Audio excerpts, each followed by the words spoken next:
Les Français se demandent souvent où passe leur pognon. Notre invité du jour a, je crois, quelques éléments de réponse. François Taquet, bonjour monsieur. Bonjour et merci de m'avoir invité. François Taquet, vous êtes avocat, membre du cercle Lafay, un think tank qui œuvre pour améliorer les relations entre les URSSAF, ça y est, le mot est lâché, et les entreprises. Vaste programme. Vous nous présentez cet ouvrage. URSSAF, un cancer français, vous n'y allez pas avec le dos de la cuillère, coécrit avec l'écrivain Nicolas Delecourt, publié aux éditions célèbres du Rocher. Ma première question, François Taquet, de quoi parle-t-on? C'est quoi l'URSSAF, ou plutôt les URSSAF? À quoi ça sert? Alors les URSSAF, il y en a 22. Il y a 22 URSSAF. Moi j'ai connu l'époque où il y en avait 105. Maintenant il y en a 22. Les URSSAF, elles ont trois rôles finalement. Elles ont d'abord le premier rôle qui est de capter les cotisations de sécurité sociale.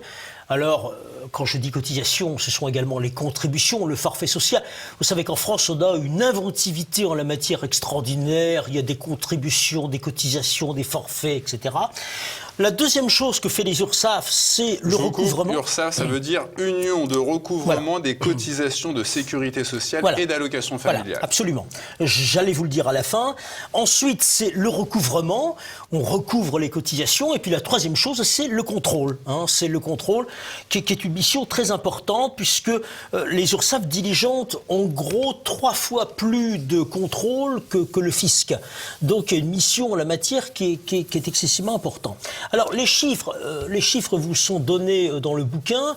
C'est 500 milliards de cotisations de sécurité sociale, plus de 500 milliards qui sont drainés. Soit 6 fois plus que l'impôt sur le revenu. Voilà, alors c'est beaucoup plus que l'impôt sur le revenu, c'est beaucoup plus que l'impôt sur les sociétés, ce qui permet de dire un petit peu que c'est un État dans l'État, puisqu'en fin de compte, à elles toutes seules, les organismes de sécurité sociale captent effectivement des sommes très importantes. Alors tout cela, ça donne les URSSAF, Union de recouvrement des cotisations de sécurité sociale et d'allocations familiales. Pourquoi a-t-on ajouté AF à la fin ? Alors, si on n'avait pas ajouté AF à la fin, ça aurait fait URSS, ce qui aurait été fait un peu idiot. Et puis en plus, effectivement, parce que les organismes de sécurité sociale captent en plus les cotisations d'allocation familiale des travailleurs indépendants. Donc il y a également un aspect juridique qu'il ne faut pas négliger. Chose assez étrange que vous soulignez dans votre ouvrage, François Taquet, le président de l'organisme qui fédère ces structures est inconnu.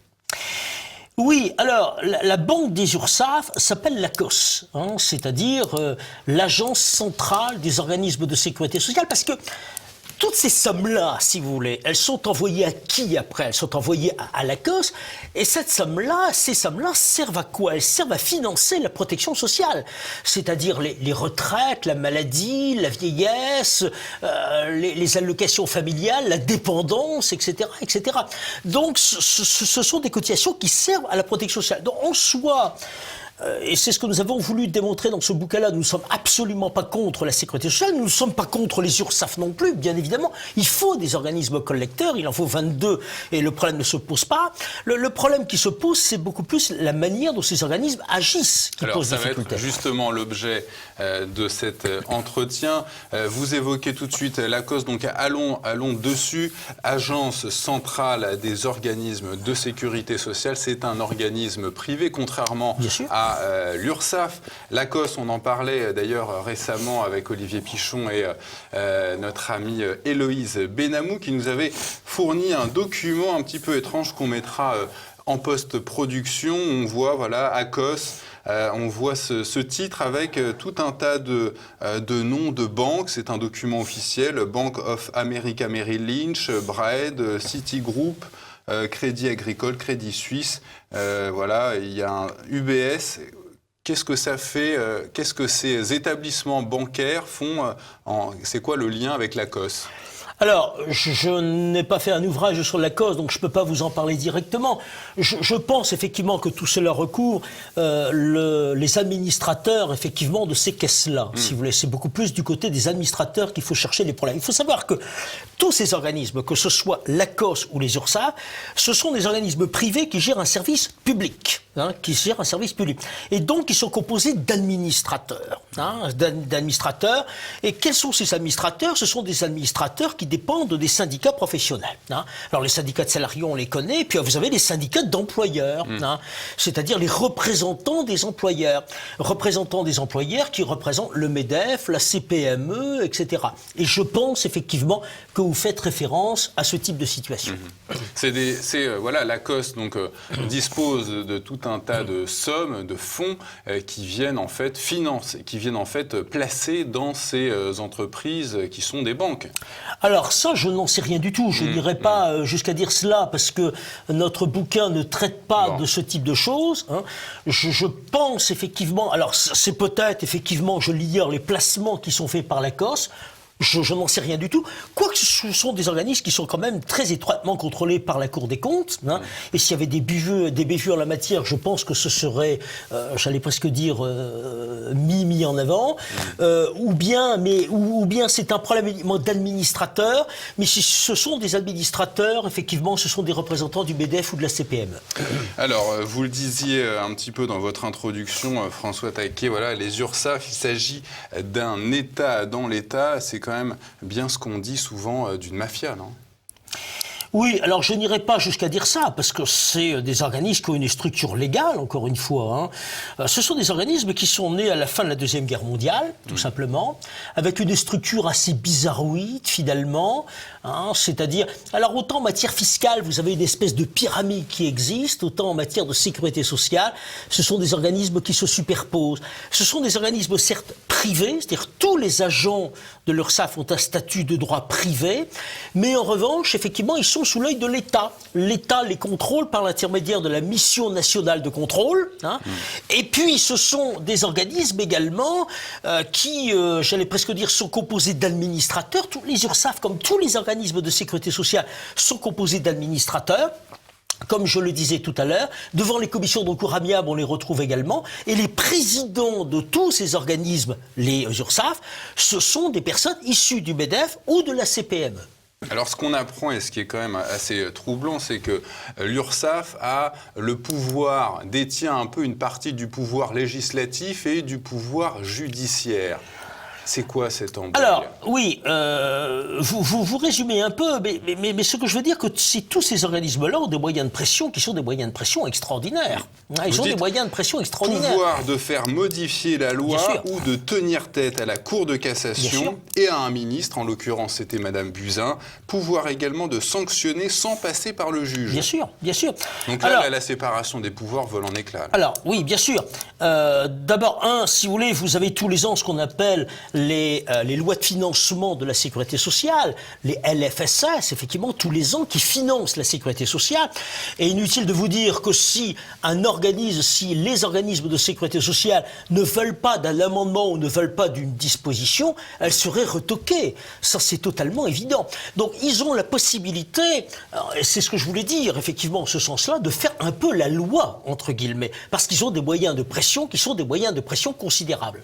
Donc c'est même plus une atteinte à la séparation des pouvoirs, c'est carrément, ils s'ingèrent dans les pouvoirs, dans l'autorité judiciaire et le pouvoir législatif. Oui, alors dans l'autorité législative, ça c'est clair et net qu'ils le font. Un amendement ne passerait pas sans l'aval, effectivement, des pouvoirs publics. Ça c'est totalement évident. Alors en matière de contrôle, vous l'avez évoqué rapidement, François Taquet, quel est le rapport de force ? Est-ce que l'URSSAF est vraiment au service des entreprises ? C'est toute la question, c'est ce que nous avons voulu effectivement montrer dans ce livre-là. Lorsque vous voyez qu'aujourd'hui vous avez dans les PME, c'est-à-dire dans les entreprises de plus de 250 salariés, lorsque effectivement vous voyez que plus de 9 contrôles sur 10 se terminent par un redressement, on peut effectivement se poser la question de savoir si l'URSSAF est au service des entreprises ou bien pas. Et ça, c'est une véritable question. Moi, toutes ces personnes désemparées qui sont redressées par l'URSSAF, je les vois ensuite en qualité de professionnels et elles ne comprennent pas. Elles ne comprennent pas. Pourquoi elles ne comprennent pas? Mais derrière tout ça, c'est dire que les cotisants sont des fraudeurs. Alors, c'est ce que dit l'URSSAF. Alors, c'est effectivement ce que dit l'URSSAF. Vous savez que l'URSSAF a tendance à dire que toute personne qui ne respecte pas, effectivement, les textes est un fraudeur. Et d'ailleurs, vous avez un rapport qui est un rapport parlementaire, qui est un rapport qui a été fait par deux députés, Marc Goua et Bernard Gérard, qui invitaient les URSSAF à changer de langage, en disant, après tout, une personne qui se trompe, elle peut se tromper de mauvaise foi également. Surtout quand on voit 9 personnes sur 10, il y a un véritable problème. Alors, pourquoi, effectivement, autant de redressement? Et on peut se poser la question. D'abord parce que nous avons une foultitude de textes en France, il ne faut quand même pas l'oublier. Arsenal quasi illimité, dites-vous. Évidemment, nous avons une diarrhée législative qui est absolument extraordinaire. On ne sait plus quoi en faire. Il ne faut pas oublier que les URSSAF jouent sur le code du travail, parce que si le code du travail n'est pas respecté immanquablement, il y aura des répercussions en matière de cotisation de sécurité sociale. Et puis ensuite, il y a la législation en matière de sécurité sociale. Alors, je vais citer un chiffre, je ne vais pas citer des chiffres en quantité parce qu'on va se perdre autrement dans les chiffres, mais il faut savoir qu'en France, le Code du travail, c'est 12 000 articles. 12 000 articles, alors que, par exemple, les Allemands, c'est 250 articles, les Suisses, c'est une centaine, ou en France, on en a 12 000. Comment un chef d'entreprise, il peut connaître les 12 000 articles? Vous avez des trucs qui changent tout le temps. Regardez, par exemple, tout ce qui concerne les exonérations Fillon. Je pense que vos téléspectateurs, effectivement, ils comprendront tout de suite de quoi il s'agit sur une fiche de paye, les fameuses exonérations Fillon. Mais les règles changent quasiment tous les ans.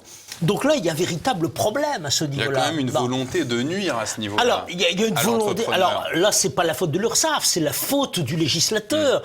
Mais ensuite, il y a une application qui pose difficulté. Alors ça, c'est la première des choses. Des textes à n'en plus finir, des textes qui posent problème, des textes d'application. Et même si le chef d'entreprise ne sait pas, son expert comptable ne sait pas nécessairement plus, surtout dans le cadre des TPE, et pensons aux TPE. Les TPE, c'est quand même 90% des entreprises en France, il faut quand même pas l'oublier. Et puis ensuite, il y a un manque de dialogue. Il y a un manque de dialogue effrayant. Oui. Et ça, c'est ce que nous avons noté. Les URSSAF et les entreprises. Effectivement, dans ce bouquin, nous avons un manque de dialogue évident entre les entreprises et les URSSAF. Par exemple, effectivement, lorsque l'inspecteur vous taxe ou vous redresse, eh bien, derrière tout ça, si vous voulez contester, vous contestez toujours auprès du même inspecteur, qui bien évidemment ne changera pas d'avis. Même en matière fiscale, ce n'est pas le cas. Et puis également, vous avez la commission de recours amiable, dont on reparlera peut-être par la suite. Mais cette commission de recours amiable qu'il faut saisir avant d'aller en contentieux devant les URSSAF, comment ça fonctionne cette commission de recours amiable, c'est la voix de son maître, c'est-à-dire effectivement c'est une émanation du conseil d'administration de chaque organisme de sécurité sociale qui ne fait que répéter ce que dit l'organisme de sécurité sociale. Là encore une fois, il pourra avoir une certaine autonomie puisqu'il est composé d'administrateurs des caisses de sécurité sociale. Oui, donc sauf que les administrateurs s'en remettent tout simplement, purement et simplement à la décision de la caisse. Et là, ça pose effectivement difficulté. Ces gens sont jugés partis. Ces gens sont jugés partis. Alors, quand vous vous rendez compte dans un premier temps que vous avez un inspecteur à qui vous répondez et qui vous répondront toujours mais la même chose, une commission de recours amiable qui ne sert à rien, ça veut dire effectivement qu'il faut du temps pour aller devant le tribunal. Et vous avez beaucoup de cotisants, beaucoup de chefs d'entreprise qui n'ont pas la patience d'aller jusqu'au tribunal, ni le temps, ni même parfois l'argent, parce que les majorations de retard continuent de courir. Et vous terminez pour les résistants qui vont devant les tribunaux, c'est le marathon judiciaire et le combat est déséquilibré. Bien sûr, et là c'est un marathon judiciaire, marathon qui n'est pas nécessairement perdu d'avance, autrement je ne serais pas avocat, mais c'est évident, il n'empêche effectivement que ça peut être compliqué pour beaucoup de chefs d'entreprise. Alors vous y allez un petit peu fort, mais vous allez nous expliquer pourquoi. Vous qualifiez les méthodes des agents des URSSAF de douteuses, voire franchement malhonnêtes. Apparemment, en la matière, la fin justifie les moyens. Oui. Alors je le dis dans un certain nombre de cas particuliers, dans un certain nombre d'exemples qui sont soulevés dans le livre, et je pense par exemple en matière de travail dissimulé. Le but des URSSAF, il ne faut quand même pas l'oublier, c'est de faire du chiffre. c'est de faire du chiffre. Les et agents sur sont la moitié, rémunérés voilà. au nombre de redressements. Là, il faut savoir effectivement en la matière que c'est absolument pas transparent et c'est très opaque en la matière. C'est très opaque, mais effectivement, je cite un certain nombre de notes de syndicats qui tendraient à prouver que les agents sont payés en fonction, effectivement, du nombre de redressements qu'ils effectuent. Là, encore une fois, chaque caisse a son autonomie. On est dans le cadre d'une autonomie de chaque caisse, donc certainement que des caisses le pratiquent et pas d'autres. Bon. Et là, ça peut effectivement poser des difficultés. Mais il faut savoir qu'aujourd'hui, dans les chiffres globaux, plus de la moitié des redressements, c'est du travail dissimulé. Et les URSSAF sont incités par les pouvoirs publics à faire du chiffre en matière de travail dissimulé. Travail dissimulé, d'ailleurs, qu'elle ne s'empêche pas de pratiquer. Vous le montrez dans votre ouvrage. Déjà condamné les URSSAF en Bretagne. Et l'autre bras armé donc pour les agents, c'est la solidarité financière. Vous avez un frère qui vient chez vous donner un coup de main, c'est susceptible de vous attirer des ennuis. Oui, voilà. Alors l'URSSAF s'est fait épingler, vous avez raison de le dire plusieurs fois, en matière de travail dissimulé. Mais pourquoi l'URSSAF se fait épingler en matière de travail dissimulé ? Mais tout simplement, si vous voulez, parce que la notion de travail dissimulé est une notion qui est très large. Bien évidemment que tout le monde est contre le travail dissimulé. On ne va pas trouver une personne qui soit pour le travail dissimulé. Sauf que la définition est tellement large, elle est tellement attrape-tout, que le travail dissimulé recouvre tous les domaines. Alors c'est le cas effectivement de l'entraide entre voisins, c'est le cas effectivement de l'entraide familiale, c'est le cas de Mamie Bistrot, un exemple que je cite dans le bouquin, c'est-à-dire une brave mamie qui aide son mari à servir des verres au bistrot, qui est taxée de travail dissimulé.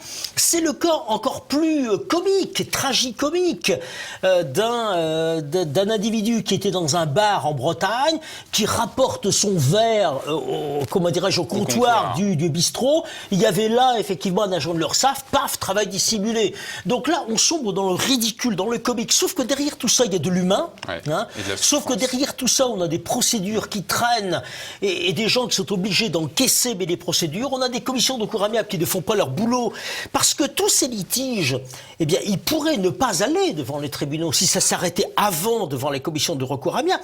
Et théoriquement, les commissions de recours amiable pourraient arrêter tout simplement cette machine infernale, ce tudelier, cette machine à faire n'importe quoi, mais elles ne le font pas, tout simplement. Donc on est dans une situation qui est complètement délirante. Autre exemple assez significatif, vous le citez, voilà, l'URSSAF organise une journée d'information et donc demande à une entreprise un certain nombre de documents, mais et ensuite elle va contrôler. Et ensuite elle va contrôler. Donc là c'est complètement, enfin on voit la perversité de ce système. Qui sont les cibles, François Taquet, les cibles privilégiées de ces agents des URSSAF?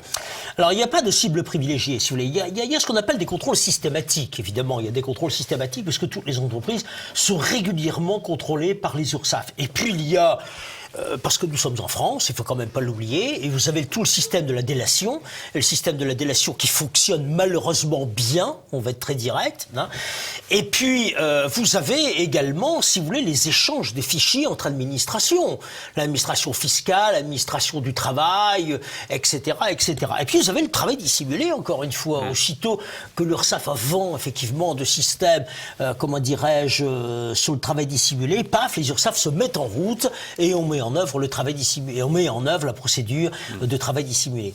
Alors vous l'évoquiez un petit peu aussi tout à l'heure, les conseils d'administration des URSSAF sont présidés par des représentants de syndicats patronaux type MEDEF, CPME, Confédération des petites et moyennes entreprises. Quelle est l'influence de ces personnes pour améliorer les rapports entre l'URSSAF et les entreprises? Attendez, je ne vais pas y aller par quatre chemins, ils ne font pas leur boulot, tout simplement. On va être direct, ils sont absents, tout simplement, ils sont totalement absents.